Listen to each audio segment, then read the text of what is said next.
A tutti da FDO aggancio sul ponte. Devo fargli delle foto così ragazzi adesso.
Anti-submarine warfare is a team sport, and the opportunity that we have here with the 9 nations we have participating in Dynamic Manta this year, which includes 5 submarines, 9 surface ships, multiple MPA.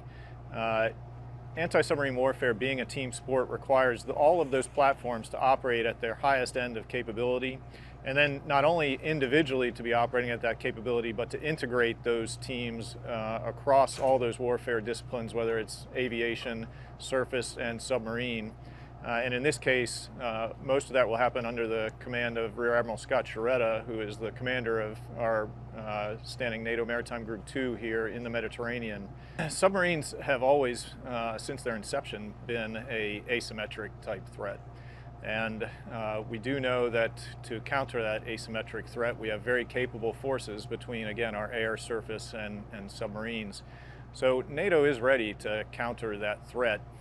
This practice will further refine those skills in everything from well-controlled individual platform training all the way up through fully integrated operations amongst all of the forces as we progress over the next 2 weeks.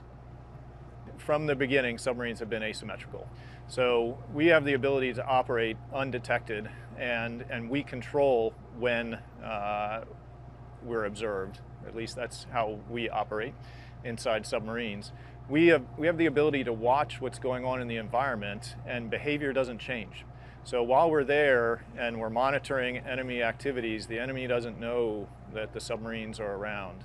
And so we have an ability to operate and observe how they train, how they operate, what they do, what their patterns of life are, and observe those in a manner that wouldn't otherwise be possible with a surface ship or an aircraft, because the enemy would see that, he'd change his behavior, and we might not learn as much. Ultimately, this exercise, when it's finished, will have achieved high level of interoperability. We will finish the exercise at a very advanced level of coordinated operations between the air, the surface, and the submarines. Ultimately, my goal is that each nation leaves this exercise better than they came into it. NATO is becoming a readiness generating team. We bring ships in, we bring navies in, and they leave more ready to defend against the threat that's out there, more ready to interoperate, and again, we're stronger and better together.